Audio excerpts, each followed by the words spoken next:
Kung bago ka pa lang sa aking YouTube channel, please subscribe at i-hit ang notification bell para updated ka sa aking bagong videos. Bagong aabangan sa It's Showtime, makikilala na bakit kaya excited na ang mga fans. Ang buong detalye, alamin!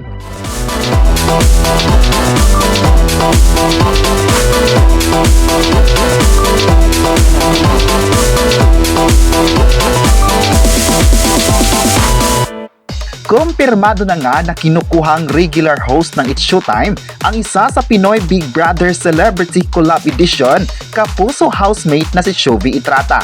Ito'y base rin sa rekomendasyon ng TV host comedian na si Vice Ganda sa ABS-CBN Management. Sa kasalukuyan ay wala pang sagot ang Sparkle Artist Center dahil maraming prior commitments ang dalaga. Bago pa lang lumabas ng bahay ni Kuya ay marami nang nakapilang endorsements at appearances. Kaya hindi pa siya totally nakapagpahinga. Napapanood din ng dating kapuso housemate na si Will Ashley sa It's Showtime, pero hindi naman nabanggit sa mga ito kung regular host na nga ang actor na marami din siyang ganap, kaya siguro pumupunta siya habang libre lang. Parehong Jimmy artist sina Will at Shovie at umeere ang It's Showtime sa Kapuso Network, kaya naman suportado sila ng network at ng kanilang mga fans. Samantala, isa si Shovie sa inilaunch bilang ambassador sa ginap na Easter Day sa Mall of Asia Arena kasama sina Clarice de Guzman, Will Ashley, Ralph De Leon, Charlie Fleming, Isnir Ranulio, Brent Manalo, Mika Salamanca na tinawag pa ang pamilya de Guzman.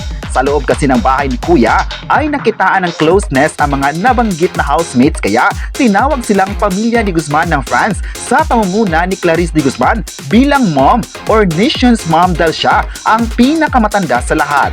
Tuwang-tuwa si Shovie na napasama siya sa pamilya ni Guzman dahil nakatulong ito para mapabilang siyang endorser ng gadget company na may campaign promo sa iba't ibang bansa.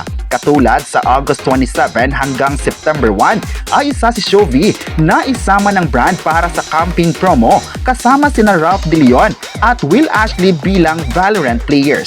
At inamin din ng dalaga na unang beses siyang aalis ng bansa, kaya excited siya sa first out of the country trip niya. Anyway, zero ang love life ng dalaga dahil career ang prioridad niya, pero okay lang na may manligaw, pero sinabi niyang hindi pa siya handa sa seryosong relasyon dahil kailangan niyang tulungan muna ang kanyang pamilya. Dahil dito ay marami sa mga fans ang nagsabing sana magtuloy-tuloy pa ang kanyang mga proyekto sa TV para mas mabigyan din niya ng suporta ang kanyang pamilya. Marami nga ang bumilib sa actress na ito dahil nasa isip niya talaga ang pagtulong sa pamilya at hindi nawawala sa isip niya na bigyan muna ito ng unang prioridad. Marami naman sa mga fans niya ang nagsabing sana mapapanood na ito sa It's Showtime para mas abangan naman siya. Maalalang nung unang sala niya sa It's Showtime ay mainit na tinanggap ng kanyang pagbisita. Nagkaroon pa ito ng mataas na topics online, kaya sinisigaw ng mga fans ngayon na gawing regular na siya sa sikat na programa ng ABS-CBN, ang It's Showtime. Marami kasi ang nagkakagusto sa kanyang humor at sinabing mas marami pang mag-aabang ng programa sa tulong niya. Ilan sa mga netizens online ay nagsabing malaking chance ni Shovie na mas dadami pa ang manonood ng Noon Time Show dahil sa kanyang vibes na hatid nito sa mga viewers at game na game sa ibang host din. Nakita kasi ng mga tao kung gaano siya mag-host na nakakabilib talaga. Kaya dahilan na pinag-usapan siya ng mga tao at maging ang mga fans ang sinisigaw ay ang kanyang pangalan. Puro positibo talaga ang komento ng mga tao sa kanya dahil napakagaling naman nito sa acting at hosting. Mas nakita ang kanyang kakayahan na naging part siya ng sikat na competition ng bansa, ang Pinoy Big Brother, at sa loob ng bahay ay ipinakita niya ang totoong si Shovie Etrata. Kaya mas parami ng parami ang mga taong sumusuporta sa kanya. May nagsabi naman na grabe na talaga ang kasikatan niya dahil sunod-sunod na ang mga proyektong ibinigay sa kanya. Mas pinagkakatiwalaan nga siya ng mga brand at pati na ang network na andyan para sa kanyang journey sa showbiz. May mga fans naman na nagsabing sana hindi magbabago si Shovie sa pag-handle ng kanyang career at lalong-lalo na ang pag-handle ng mga fans.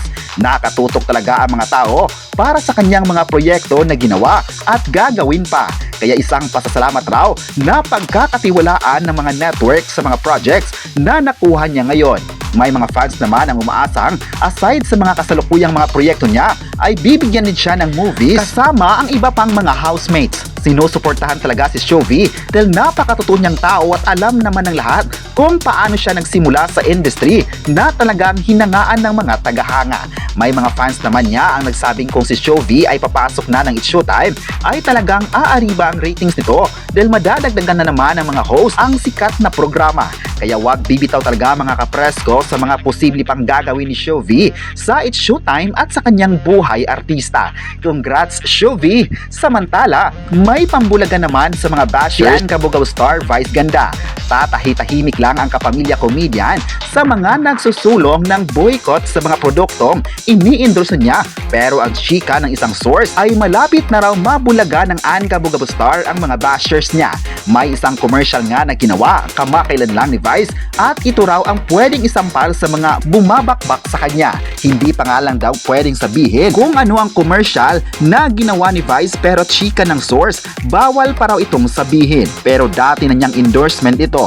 Sa kabila nga ng boycott issue ng bashers ni Vice Ganda, ginawan pa siya ng bagong commercial ng isa sa mga produktong ini-endorso niya.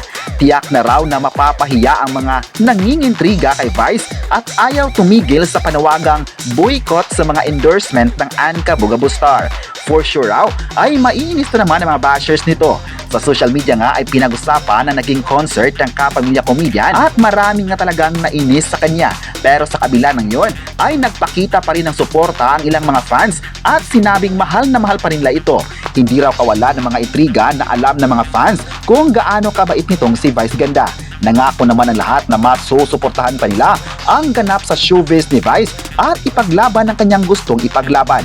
Sa kabilang banda naman, kahit inintriga pa si Vice ay tuloy na tuloy pa rin ang shooting nila ni Nadine Samonte para sa Metro Manila Film Festival entry nila na Call Me Mother. Sobrang excited nga raw ang It's Showtime host na simula ng shooting ng pelikulang iyon.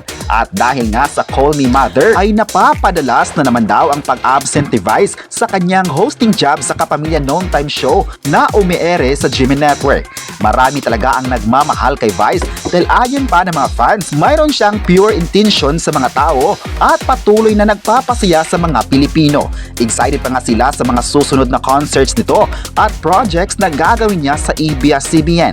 Grabe naman talaga ang dedikasyon ni Vice sa kanyang trabaho at napahangan niya ang mga fans. Kaya this year ay aasahan pa ang mga pasabog ni Vice Ganda sa Kapamilya Network. May nagsabi naman na sana magiging exciting pa ang mga gagawin ng Kapamilya Comedian sa paparating na Magpasikat 2025. May mga fans naman na nagsabing hindi talaga nila matitinag ang kasikatan ni Vice dahil alam nilang magaling itong tao kung saan pinatunayan niya ito sa kanyang mga proyekto. Kayo, ano ang masabi nyo na kinuhang regular nga si Shovie ng It's Showtime? I-comment na kung masaya ba kayo kung papasok na si Shovie sa Noon Time program at huwag kalimutang i-subscribe ang ating YouTube channel.